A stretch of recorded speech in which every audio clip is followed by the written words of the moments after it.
الحمد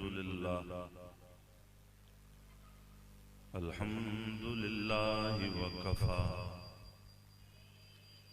وسلام على عباده الذين اصطفى خصوصا على خاتم الأنبياء والمرسلين محمد المصطفى وعلى آله وصحبه البررة التقى أما بعد فقد قال الله تعالى في القرآن المجيد والفرقان الحميد أعوذ بالله من الشيطان اللعين الرجيم بسم الله الرحمن الرحيم الله نور السماوات والأرض صدق الله مولانا العظيم وبلغنا رسوله النبي الكريم ونحن على ذلك لمن الشاهدين والشاكرين والحمد لله رب العالمين. درود شریف کا نذرانہ پیش کر لیجئے. اللہم صلی وسلم وبارک علی سیدنا و مولانا محمد وعلی آلہ وصحبہ اجمعین.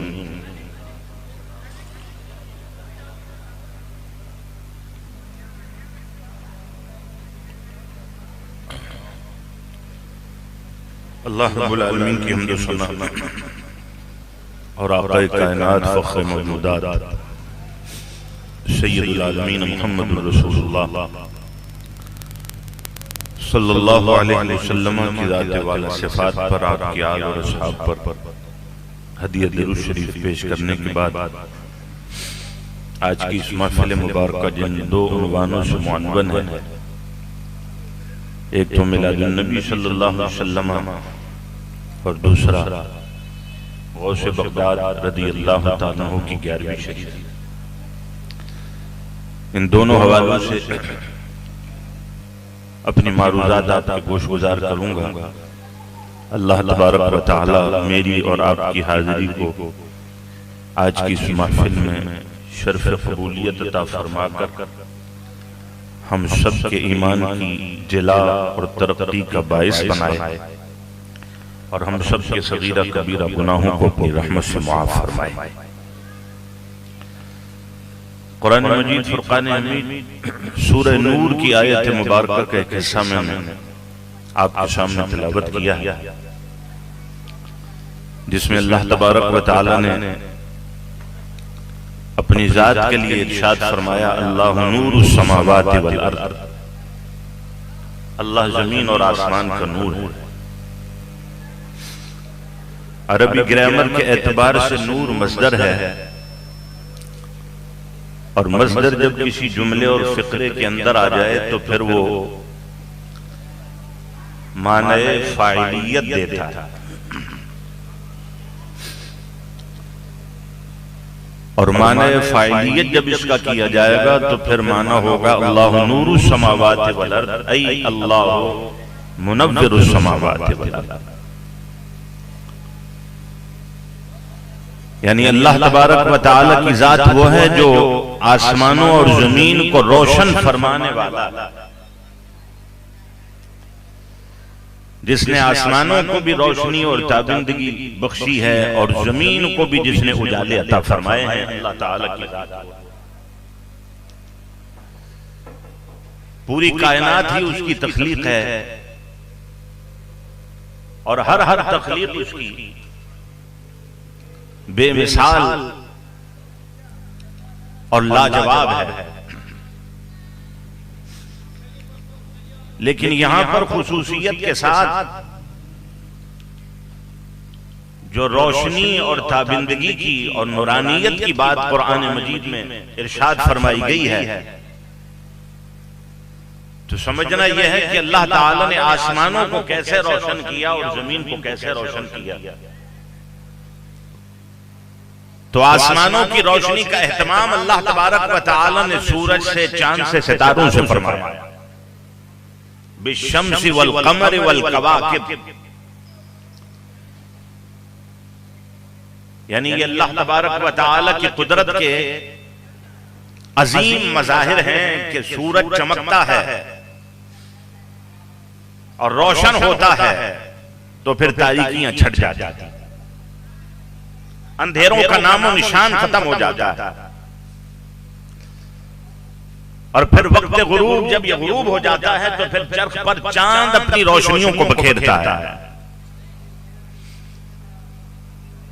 اور اسی طرح پھر ستاروں کی کہکشاں قائم ہو کر جب چمکتی ہے تو دیکھنے والے کو دعوت نظارہ دیتی ہے، اور ان روشنیوں اور جگمگاہٹوں، ان نورانیتوں کو دیکھ کر پتہ چلتا ہے کہ جس نے یہ سورج اور چاند اور تاروں کو روشن کیا ہے وہ کتنا عظیم ہے، اور کیسی اس کی تخلیقات ہیں کہ اس نے آسمان کو جو بغیر پلر اور بغیر ستون کے بنایا ہے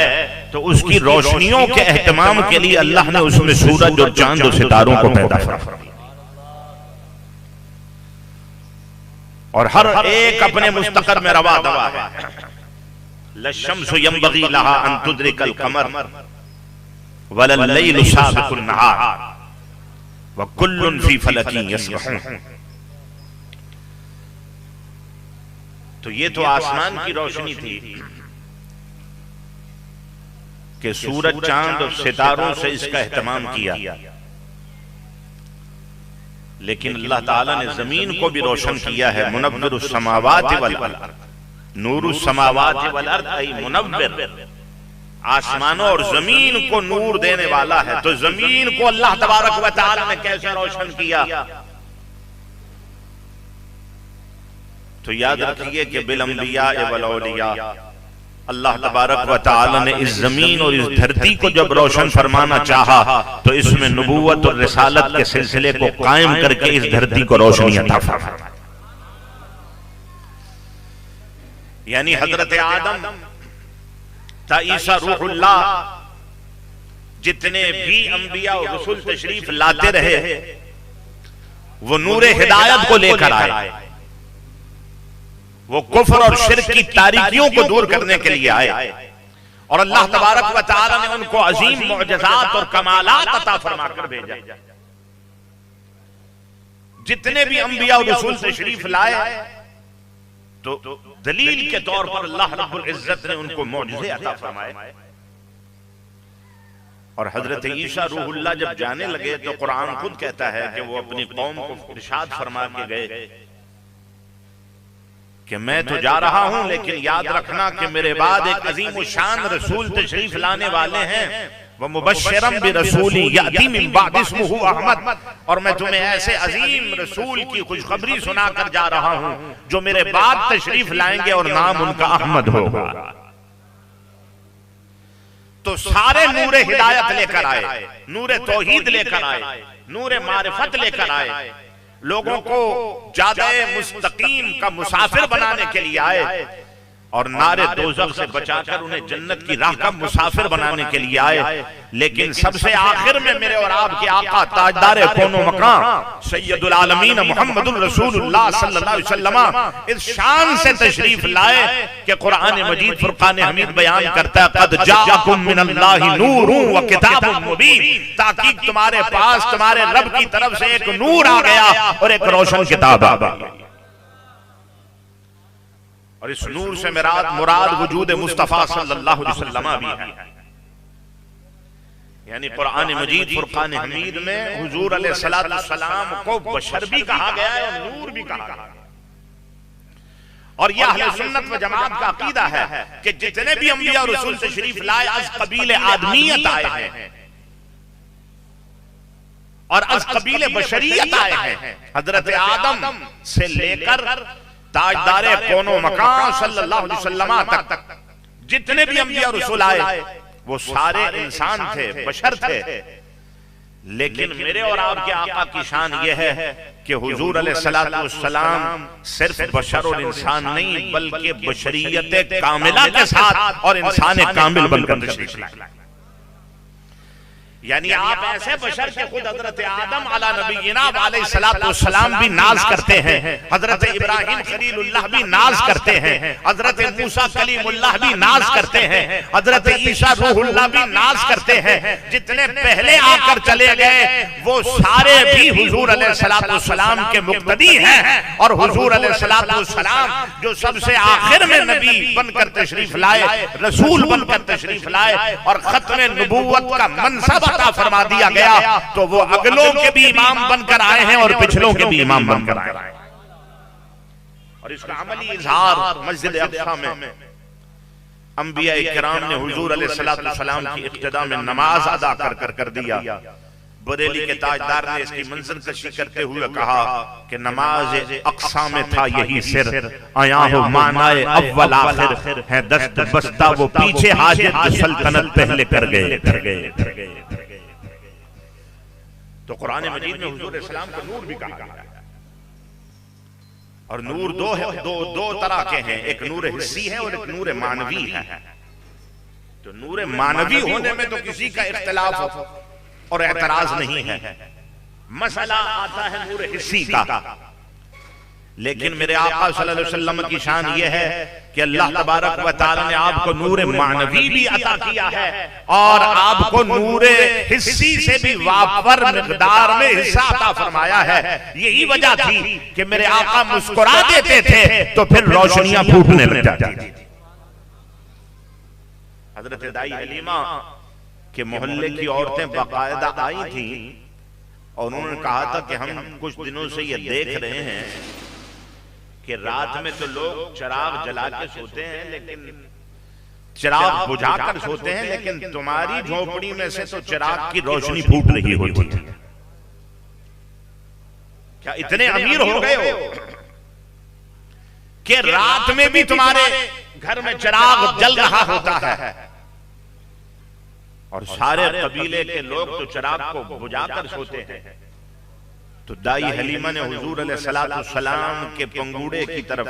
مہد کی طرف اشارہ کر کے کہا تھا مَا كُنَّا نَحْتَاجُ إِلَى السِّرَاجِ مِنْ يَوْمٍ أَخَذْنَاهُ، ہم نے تو اس دن سے چراغ جلانے چھوڑ دیے ہیں جس دن سے یہ ہمارے گھر میں تشریف لائے۔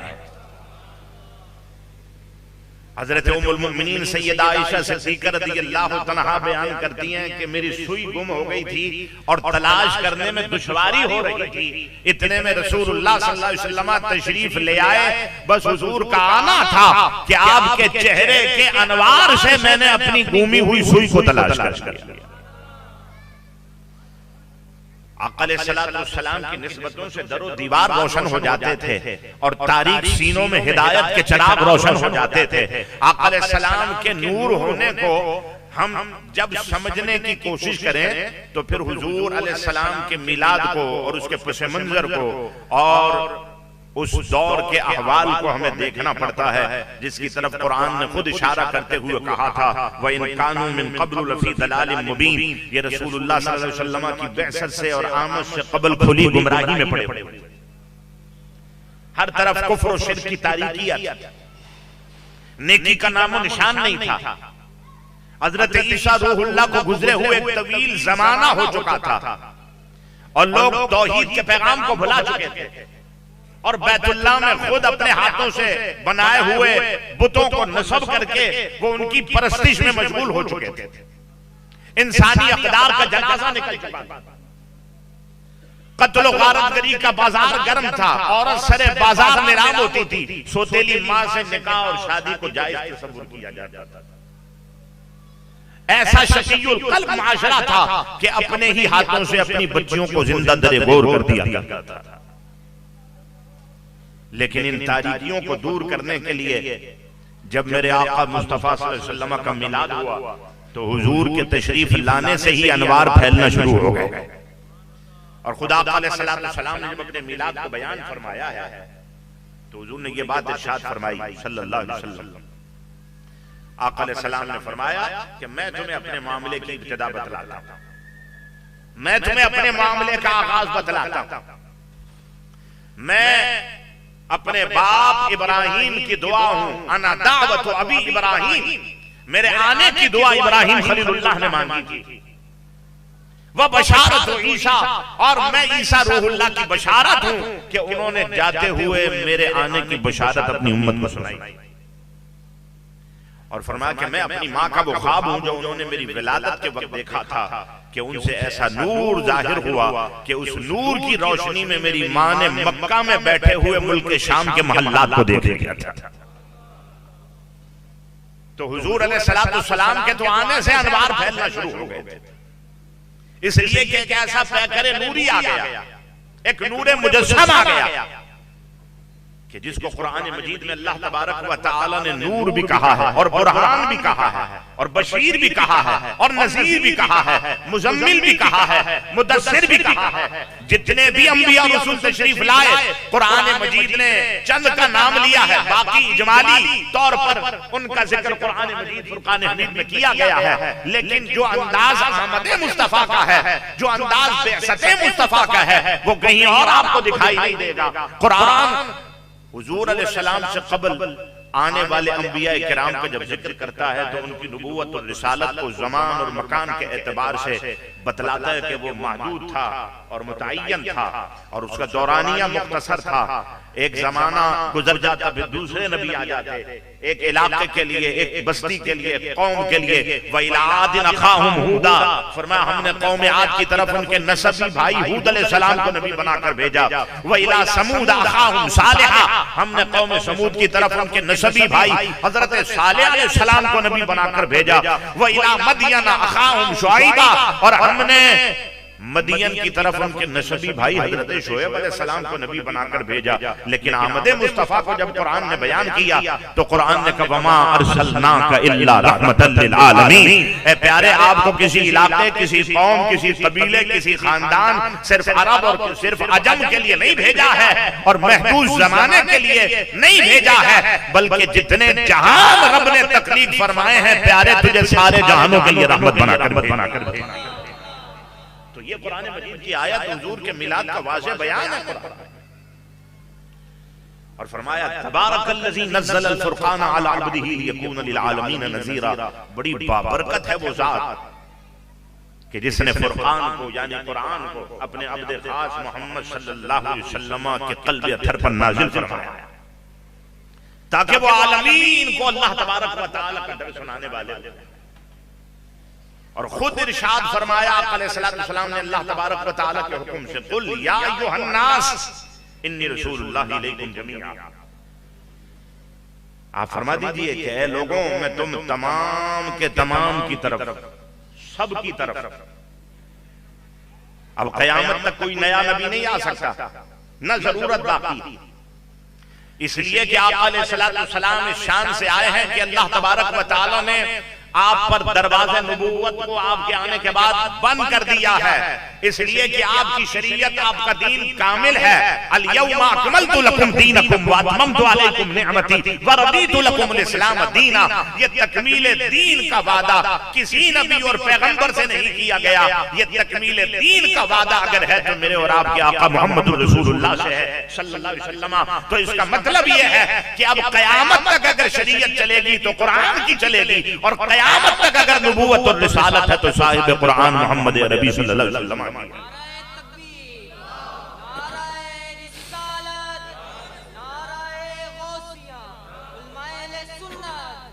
تو جتنے بھی آئے سب کا پیغام اس اعتبار سے مشترک تھا کہ وہ اللہ تعالیٰ کو ایک ریکگنائز کروانے کے لیے، ایک بتلانے کے لیے، اس کی توحید کا ابلاغ کرنے کے لیے، اس کی وحدانیت کو منوانے کے لیے تشریف لائے، اور اس پر اللہ تبارک و تعالی نے دلیل کے لیے ان کو معجزات بھی عطا فرمائے تاکہ لوگ ان کے معجزات کو دیکھ کر سمجھ جائیں کہ یہ اللہ تبارک و تعالی ہی کی طرف سے فرستادہ ہے، یہ اللہ کے نبی اور رسول ہیں، یہ کوئی عام آدمی نہیں ہے، اس لیے کہ منصب نبوت اور رسالت اللہ تبارک و تعالی جن لوگوں کو عطا فرماتا ہے وہ عام لوگ نہیں ہوتے، بلکہ وہ خاص الخاص ہوتے ہیں، بلکہ کاروان انسانیت میں سب سے چوٹی کے اگر لوگ ہیں تو وہی ہیں کہ جن کو اللہ تعالی نے منصب نبوت اور رسالت سے سرفراز فرمایا۔ منصب نبوت عام ہے اور منصب رسالت خاص ہے۔ اس لیے کہ ہر رسول نبی ہوتا ہے لیکن ہر نبی رسول نہیں ہوتا. اور پھر رسولوں میں بھی 5 اولو العزم رسول ہیں، یعنی پہلے منصب نبوت ہے، پھر منصب رسالت ہے، پھر منصب رسالت میں بھی 5 اولو العزم ہیں، اور پھر 5 اولو العزم سے بھی بڑھ کر اگر شان ہے تو میرے اور آپ کے آقا سید العالمین محمد الرسول اللہ. تلک الرسل فضلنا بعضهم على بعض منهم من کلم اللہ ورفع بعضهم درجات. فرمایا کہ یہ رسول ہیں کہ جن میں سے بعض کو بعض پر فضیلت ہم نے عطا کی. ان میں سے کوئی تو وہ ہے جس سے اللہ تعالیٰ نے کلام کیا ہے، اور کوئی وہ ہے جس کے درجے اللہ تبارک و تعالیٰ نے بلند فرمائے. ورفع بعضهم درجات، جس کو درجوں بلندی عطا فرمائی. تو جتنے آئے تھے وہ اللہ تبارک و تعالی کی طرف سے برہان لے کر آئے تھے، معجزات اور دلائل لے کر آئے تھے. لیکن جب میرے اور آپ کے آقا تشریف لے آئے اس خاکدان گیتی کو توحید کے اجالوں سے روشن کرنے کے لیے اور اللہ تبارک و تعالی کی محبت اور معرفت کے اجالے بانٹنے کے لیے، تو اللہ تعالیٰ نے فرمایا یا ایھا الناس قد جاءکم برہان من ربکم، اے لوگوں تمہارے پاس تمہارے رب کی طرف سے ایک برہان آ گئی. اور برہان کا مطلب ہے مضبوط دلیل، پختہ دلیل، جس کا کوئی رد نہ ہو سکے، جس کا کوئی توڑ نہ ہو سکے. اس کا مطلب یہ ہوا کہ حضور سے قبل جتنے آئے تھے وہ خارجی معجزات لے کر آئے تھے، لیکن جب میرے اور آپ کے آقا آ گئے تو قرآن نے کہا یہ تو وہ آئے ہیں کہ اللہ نے سر سے لے کر پیر کے ناخن تک ان کو سراپا معجزہ بنا کر بھیجا. ان کے تو منہ مبارک بھی معجزہ ہے، ان کی تو نگاہیں بھی معجزہ ہیں، ان کا تو دیکھنا بھی معجزہ ہے، ان کا تو سونا بھی معجزہ ہے، ان کا تو بولنا بھی معجزہ ہے. وما ينطق عن الهوى ان هو الا وحی یوحى. فرمایا کہ یہ نبی اپنی مرضی سے کلام نہیں کرتے بلکہ ان کی بولی وہی ہوتی ہے جو عالمین کے پروردگار کی مرضی ہوا. اللہ تبارک و تعالی نے کسی کے ہاتھ میں معجزہ عطا فرمایا، کسی کو ید بیضہ عطا فرمایا، کسی کو معجزے کے طور پر عصا عطا فرمایا، کسی کو اللہ تبارک و تعالی نے حکمت کا معجزہ عطا فرمایا، مادر ذات اندھے کو بینا کرنے والے، وَأُبْرِئُ الْأَكْمَحَ وَالْأَبْرَصَ وَأُحْيِي الْمَوْتَ بِإِذْنِ اللَّهِ، برش والے کو ٹھیک کرنے والے، مردے کو زندہ کرنے والے، اور مٹی سے پرندے کی مورت بنا کر اس میں پھونک مار کر اس کو اڑانے والے. حضرت عیسیٰ روح اللہ حضور سے قبل جو تشریف لائے بڑے فضائل اور کمالات لے کر آئے، لیکن میرے اور آپ کے آقا جب آئے تو اللہ نے سراپا معجزہ بنا کر بھیج دیا کہ ان کے حسن کو دیکھیں تو ان کے حسن جیسا حسن کسی کا نہیں، ان کے جمال کو دیکھیں تو جمال جیسا جمال کسی کا نہیں، ان کے علم کو دیکھیں تو ان کے علم جیسا علم کسی کا نہیں، ان کی معرفت کو دیکھیں تو معرفت میں کوئی ان سے آگے نہیں، ان کی حکمت اور دانائی کو دیکھیں تو اس میں بھی کوئی ان سے آگے نہیں، ان کے عشق اور وجدان کو دیکھیں تو اس میں بھی کوئی ان سے آگے نہیں، ان کے رتبوں کو، ان کی قدر کو، ان کی منزلت کو اگر دیکھیں تو سارے پیچھے ہیں اور مصطفیٰ کریم سب سے آگے ہیں. اسی لیے بریلی کے تاجدار نے فرمایا بخدا خدا کا یہی ہے در، نہیں اور کوئی مفر مقر، جو وہاں سے ہو یہیں آ کے ہو، جو یہاں نہیں تو وہاں. وہ کمال حسن حضور ہے کہ گمان نقص جہاں نہیں، یہی پھول خار سے دور ہے، یہی شمع ہے کہ تو اللہ نے زمین کو جو روشن کیا تو نبیوں سے کیا، انبیاء سے کیا. انہوں نے آ کر کفر و شرک کی تاریکیوں کو دور کیا اور ہدایت اور معرفت کے اجالے انہوں نے بانٹے اور توحید کے چراغ انہوں نے روشن کیے اور اللہ تبارک و تعالی کی محبت کی شمع انہوں نے فروزاں کی. اور پھر سب سے بڑھ کر یہ کام وسعتوں کے ساتھ میرے اور آپ کے آقا رحمت للعالمین شفیع المذنبین صلی اللہ علیہ وسلم کے ذمہ لگایا گیا کہ آقا علیہ السلام کو جو شریعت عطا کی گئی وہ ہر اعتبار سے کامل، جو ضابطہ دیا گیا وہ زندگی کے ہر شعبے اور ہر طبقے سے تعلق رکھنے والے کے لیے رہبر اور رہنما. اسی لیے فرمایا لَقَدْ كَانَ لَكُمْ فِي رَسُولِ اللَّهِ أُسْوَةٌ حَسَنَةٌ، تاکہ تمہارے لیے رسول اللہ صلی اللہ علیہ وسلم کی زندگی ایک بہترین نمونہ ہے. ان کے علاوہ کوئی اور نہیں ہے کہ ہر طبقے سے تعلق رکھنے والا، ہر فرد و بشر آنکھ بند کر کے اس کے پیچھے چل سکے، اگر کوئی ہے تو وہ صرف اور صرف اللہ کے محبوب تاجدار کون و مکان صلی اللہ علیہ وسلم ہے۔ اور پھر میرے آقا علیہ السلام نے ہدایت اور معرفت کے اجالے جو تقسیم فرمائے تو قرآن نے خود کہا وَالَّذِي أَرْسَلَ رَسُولَهُ بِالْهُدَىٰ وَدِينِ الْحَقِّ لِيُظْهِرَهُ عَلَى الدِّينِ كُلِّهِ وَكَفَىٰ بِاللَّهِ شَهِيدًا۔ اللہ تبارک و تعالیٰ کی ذات وہ ہے کہ جس نے اپنے رسول کو ہدایت کے ساتھ بھیجا ہے اور دین حق کے ساتھ بھیجا ہے تاکہ وہ تمام ادیان پر غالب آ جائے، تمام ادیان پر غلبہ حاصل ہو جائے۔ اور ایک مقام پر فرمایا کہ اللہ اس کے لیے کافی ہے، اور ایک جگہ فرمایا وَلَوْ كَرِهَ الْمُشْرِكُونَ، چاہے مشرکین کو برا ہی کیوں نہ لگے، یہ رسول ہدایت بن کر آئے ہیں، رحمت بن کر آئے ہیں اور دین برحق لے کر آئے ہیں جو تمام ادیان پر غالب آنے والا ہے۔ اور ایک جگہ فرمایا وَلَوْ كَرِهَ الْكَافِرُونَ، اگرچہ کہ کافروں کو برا ہی لگے۔ یعنی قرآن مجید فرقان حمید کے ان تین مقامات پر واضح طور پر قرآن نے کہا یہ رسول جو آئے ہیں تو یہ تا قیام قیامت ہدایت کا مینارہ نور ہے، ہدایت کا سرچشمہ ہے، اور یہ جو کتاب مبین لے کر آئے ہیں وہ کتاب ہدایت ہے، اور وہ کتاب کہ جو اللہ تبارک و تعالی نے ہمارے لیے ایک ایسا نسخہ کیمیا بنا کر ہمیں دی ہے کہ ہمارے جسمانی روگ ہوں یا ہمارے روحانی روگ ہوں یا ایمانی روگ ہوں یا اعتقادی مسائل ہوں یا کوئی الجھی ہوئی گتھیاں ہوں جو سلجھنے کا نام نہ لیتی ہوں، اگر قرآن سے تعلق مضبوط ہو جائے اور صاحب قرآن کے دامن کرم کو تھام لیا جائے تو پھر کوئی مسئلہ نہیں رہتا۔ قرآن بھی مسئلوں کا ارتفاع کرتا ہے اور صاحب قرآن بھی الجھی ہوئی گتھیوں کو سلجھا دیا کرتا ہے۔ اسی لیے اقبال نے کہا تھا کہ وہ زمانے میں معزز سے مسلمان ہو کر آج ہم خار ہوئے تاریخ قرآن۔ آج امت مسلمہ کو جو مسائل درپیش ہیں آپ جانتے ہیں، فلسطین کی حالت ذات کہ یہودی اور صہیونی مظالم کی یلغار ہے ایک بار پھر ہمارے فلسطینی مسلمانوں بے دردی سے ان پر میزائل داغے جا رہے ہیں،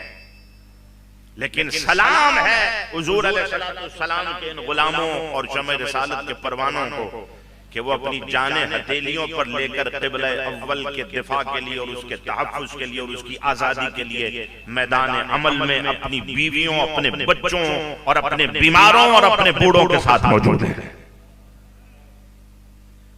آج اگر ایسا لگتا ہے کہ جی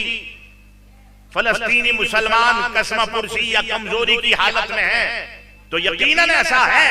لیکن اس کا ہرگز یہ مطلب نہیں ہے کہ اسلام کی حالت اسی طرح رہے گی اور مسلمان اسی طرح رہے گا، بلکہ قرآن نے کہا کہ یہ دین تو غلبے کے لیے آیا ہے۔ جو رسول صلی اللہ علیہ وسلم تشریف لائے ہیں وہ ایسا دین کامل لے کر آئے ہیں کہ بہرحال غالب تو اسی دین نے آنا ہے، بہرحال غلبہ تو اسلام ہی کا ہوگا، غلبہ تو مسلمانوں کو ہی عطا کیا جائے گا۔ حضور علیہ السلام نے آخری زمانے کی جو پیشنگوئیاں فرمائی ہیں، جس میں عیسیٰ روح اللہ کی تشریف آوری کا بھی ذکر ہے کہ جب وہ آئیں گے تو چونکہ وہ یہود کی طرف رسول بنا کر بھیجے گئے تھے، لیکن یہود نے ان کا انکار کیا اور اپنی دانش میں وہ سمجھتے ہیں کہ انہوں نے ان کو سولی چڑھا دی اور ان کو صلیب، یہ پوری عیسائیت کا جو دار و مدار ہے اور جو مرکزیت ہے اور محور ہے وہ پوری صلیب، ایک صلیب ہے بس۔ لیکن آقا علیہ السلام نے بتلا دیا کہ جب وہ آئیں گے تو اسی صلیب کو توڑ دیں گے، کہ یہ صلیب کا کیا کام ہے، مجھے تو سولی چڑھائی نہیں گئی تھی، مجھے تو زندہ آسمانوں پر اٹھا لیا گیا تھا۔ وَمَا قَتَلُوهُ وَمَا صَلَبُوهُ وَلَكِنْ شُبِّهَ لَهُمْ، نہ انہوں نے ان کو قتل کیا نہ ان کو سولی دی، بلکہ معاملہ ان پر مشتبہ ہو گیا اور وہ آسمانوں میں زندہ ہے۔ تشریف لائیں گے تو پھر اس دھرتی پر صرف اسلام ہی اسلام ہوگا، پھر کوئی اور مذہب نہیں ہوگا۔ یعنی حضرت عیسیٰ روح اللہ کے آنے سے وہ صلیب کو توڑ دیں گے، خنزیر کو کاٹ ڈالیں گے، جزیے کو موقوف کر دیں گے،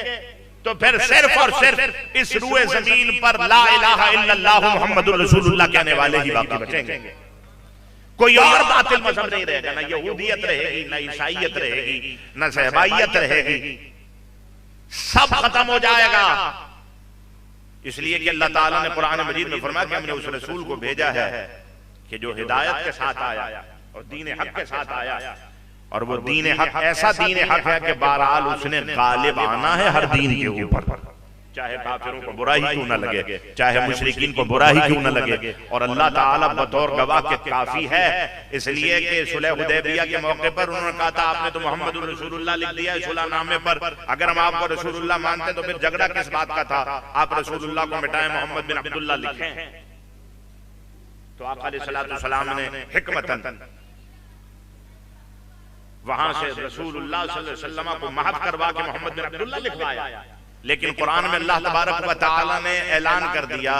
کہ تمہارے تحریر سے رسول اللہ کو مٹا دینے سے کوئی فرق نہیں پڑتا, اس لیے کہ اللہ تبارک و تعالیٰ تو خود گواہی دے رہا ہے کہ یہ اللہ کے رسول ہیں اور یہ ہدایت کے ساتھ آئے. وَكَفَى بِاللَّهِ شَهِيدًا, اور اللہ شہادت اور گواہی کے لیے کافی ہے. اور پھر قیامت تک کے لیے اعلان کر دیا محمد رسول اللہ. یعنی مشرکین نے تو ایک تحریر سے مٹایا تھا, لیکن اللہ تعالیٰ نے محمد رسول اللہ فرما کر قرآن مجید فرقان حمید میں قیامت تک کے لیے رسول اللہ کی رسالت کا اور رسالت عامہ کا اعلان فرما دیا. جب تک قرآن ہے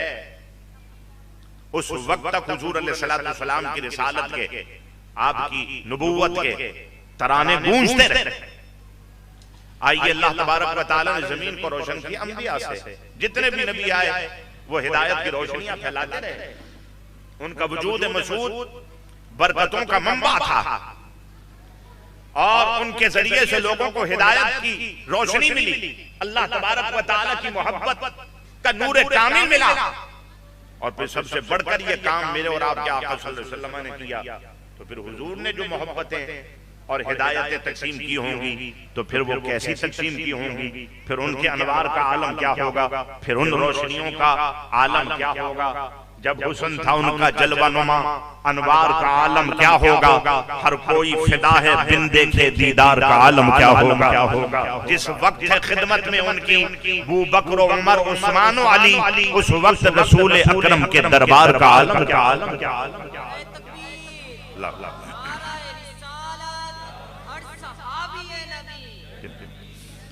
تو رسول اللہ صلی اللہ علیہ وسلم کی آمد اور آپ کی تشریف آوری اور آپ کی بعثت اور آپ کا میلاد, یہ تو اللہ تبارک و تعالیٰ کا احسان عظیم ہے. اسی لیے کسی نعمت پر احسان کا ذکر قرآن میں نہیں فرمایا. اگر کسی نعمت پر احسان کا ذکر کیا ہے تو وہ نعمت یہی نعمت کبریٰ ہے. لقد من اللہ علی المؤمنین اذ بعث فیہم رسولا, فرما کہ تحقیق اللہ نے ایمان والوں پر احسان کر دیا ہے کہ ان میں انہی میں سے عظیم الشان رسول کو مبعوث فرما دیا. تو حضور علیہ السلام ہدایت اور معرفت کا وہ مرکز ہے کہ اگر کسی کا تعلق اس مرکز سے جڑ جائے تو پھر اس کا ظاہر و باطن بھی روشن اور منور ہو جاتا ہے, اور اگر کسی کا تعلق اس مرکز سے ٹوٹ جائے تو پھر اس کے ظاہر و باطن میں تاریکیوں اور اندھیروں کے سوا کچھ بھی باقی نہیں رہتا. چاہے وہ کسی آسمانی مذہب کی بات کرے, وہ آسمانی کتاب کی بات کرے. رسول اللہ صلی اللہ علیہ وسلم کے آنے کے بعد اب دین جتنے تھے وہ منسوخ ہو گئے, اب کتابیں منسوخ ہو گئیں, اب شریعتیں منسوخ ہو گئیں. اب اگر کتاب ہے اور شریعت ہے اور ضابطہ حیات ہے تو وہی ہے کہ جو میرے اور آپ کے آقا محمد رسول اللہ صلی اللہ علیہ وسلم نے عطا فرمایا. ایمان ہمارا ہے, جتنے بھی انبیاء اور رسول آئے ہیں وہ اللہ تعالیٰ کی طرف سے آئے ہیں, ہم سب کو مانتے ہیں. جتنی کتابیں ہیں, جتنے صحیفے ہیں, وہ اللہ تبارک و تعالیٰ کے نازل کرتا ہے. والذین یؤمنون بما انزل الیک وما انزل من قبلک, اور ایمان والوں کی صفات کو جب بیان کیا تو فرمایا کہ ایمان والے متقی وہ ہیں کہ جو آپ کی طرف نازل کیا گیا اس کو بھی مانتے ہیں, اور جو آپ سے پہلے نازل ہوا اس کو بھی مانتے ہیں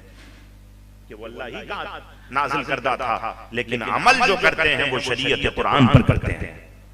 تابعداری اگر کی جائے گی تو وہ محمد رسول اللہ صلی اللہ علیہ وسلم کی جائے گی. حدیث مبارکہ میں مختصر کرتا ہوں اپنی گفتگو کو. حضرت عمر رضی اللہ عنہ مشکات شریف میں حدیث ہے کہ تورات کا ایک نسخہ حضور علیہ السلام کی خدمت میں اٹھا کر لے آئے. اور انہوں نے کہا کہ حضور یہ تورات کا ایک نسخہ ہے، اور پھر لا کر انہوں نے اس کو پڑھنا بھی شروع کر دیا۔ جب وہ پڑھنے لگے تو آپ علیہ السلام کے چہرے انور کے احوال متغیر ہونے لگے۔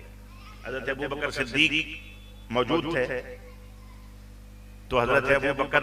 رضی اللہ عنہ کو متنبہ کیا اپنے انداز میں، یعنی تم دیکھ نہیں رہے کہ حضور صلی اللہ علیہ وسلم کے چہرے مبارکہ کے آثار تبدیل ہو رہے ہیں اور تم نے توریت کا نسخہ پڑھنا شروع کر دیا۔ تو جب حضرت عمر نے حضور صلی اللہ علیہ وسلم کے چہرے کی طرف دیکھا تو حضرت عمر رضی اللہ تعالیٰ عنہ فوراً سمجھ گئے، اور پھر انہوں نے عرض کی کہ ہم اللہ کے رب ہونے پر راضی ہیں اور محمد صلی اللہ علیہ وسلم کے نبی ہونے پر راضی ہیں۔ رضینا باللہ ربا وبالاسلام دینا وبمحمد صلی اللہ علیہ وسلم نبی، یعنی وہ جان گئے کہ میرا یہ جو عمل ہے یہ خاطر یار پر ناگوار گزرا ہے، مجھے ایسا نہیں کرنا چاہیے۔ پھر آقا علیہ السلام نے فرمایا کہ سن لو، اگر آج موسیٰ کلیم اللہ بھی تشریف لے آئیں جن پر نازل کردہ تورات کا نسخہ تم اٹھا کر لائے اور تم نے پڑھنا بھی شروع کر دیا، اگر وہ بھی آ جائیں اور تم مجھے چھوڑ کر ان کے پیچھے چل پڑو تو تم گمراہ ہو جاؤ گے۔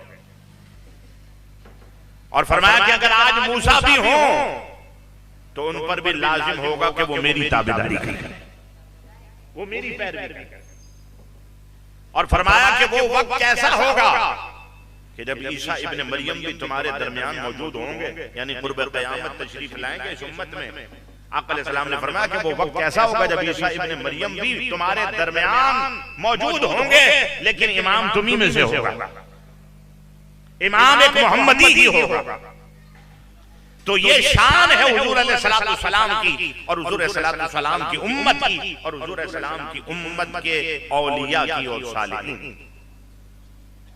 اب آئیے، اللہ نے نبیوں کے ذریعے سے زمین کو روشن کیا بالانبیاء، اور پھر جب سلسلہ نبوت حضور علیہ السلام کے بعد ختم ہو گیا، اب کوئی نبی تو نہیں آئے گا، لیکن انسانیت کی رہنمائی کے لیے، پیغام محمدی صلی اللہ علیہ وسلم کی تبلیغ و ارشاد کے لیے نبی کے پیروکار، ان کے تابعدار، ان کے غلام، ان کی امت کے علماء، وہ تو قیامت تک تشریف لاتے رہیں گے۔ اسی لیے فرمایا اس کی تفسیر میں کہ اللہ نے اس زمین کو نبیوں کے بعد اگر روشن کرنے کا اہتمام کیا ہے تو وہ اولیاء سے کیا ہے، وہ اولیاء ہے، وہ صوفیاء۔ آپ کے اس بر صغیر میں جب آپ تاریخ کو کھنگالیں گے کہ اس بر صغیر میں اسلام کیسے آیا، اس بر صغیر میں مسلمان کیسے ہوئے، ہندو تہذیب کا خاتمہ کیسے ہوا، سکھ تہذیب کا خاتمہ کیسے ہوا، عیسائیوں یہودیوں نے محمد عربی کا کلمہ کیسے پڑھا، تو آپ کو اس بر صغیر میں کہیں مجدد الف ثانی حضور کا مشن بانٹتے نظر آئیں گے، اور کہیں داتا علی حجویری حضور کی محبت کے چراغ روشن کرتے نظر آئیں گے، کہیں معین الدین چشتی اجمیری آپ کو دکھائی دیں گے، اور کہیں پر بہاؤالدین زکریا ملتانی آپ کو دکھائی دیں گے، اور کہیں پر لال شہباز قلندر آپ کو دکھائی دیں گے، اور کہیں پر عبداللہ شاہ غازی رحمت اللہ تعالی آپ کو دکھائی دیں گے۔ اس لیے کہ اللہ تبارک و تعالی نے نبیوں کے بعد ان کے علوم کا وارث ان کے علماء کو بنایا۔ حضور علیہ السلام کے بعد حضور کی امت کے علماء، صالحین اور صوفیاء آپ کے علم کے وارث ہیں۔ تو تبلیغ و ارشاد کا کام یہ رکنے والا اور تھمنے والا تو نہیں ہے۔ جب جس ماحول میں گمراہی کے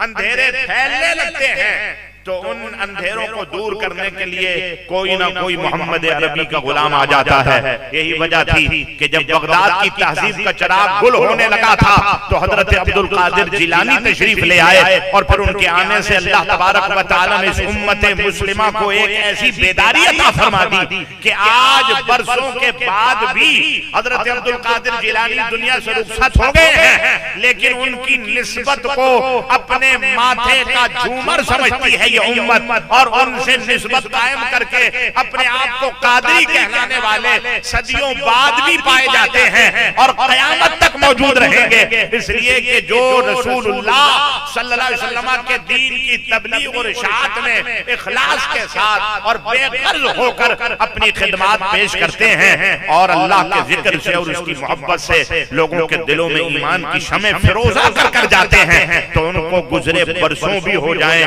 لیکن اللہ تعالی کی طرف سے ان کی یاد کو زندہ رکھنے کا یہ اہتمام ہوتا ہے کہ صدیوں بعد بھی لوگ اللہ کے ان ولیوں کو یاد رکھتے ہیں، اسی لیے ان کا عرس مناتے ہیں، اسی لیے ان کے لیے ایصال ثواب۔ آخری بات عرض کرتا ہوں، اس بر صغیر میں کم و بیش 1000 برس تک مسلم حکمران منصب اقتدار پر بیٹھے رہے اور بڑے بڑے نامور سلاطین اس بر صغیر میں حکمرانی کرتے رہے، لیکن اگر آپ کو منصب ولایت اور ولیوں کا فیضان سمجھنا ہو تو آپ اس نقطے سے سمجھ سکتے ہیں۔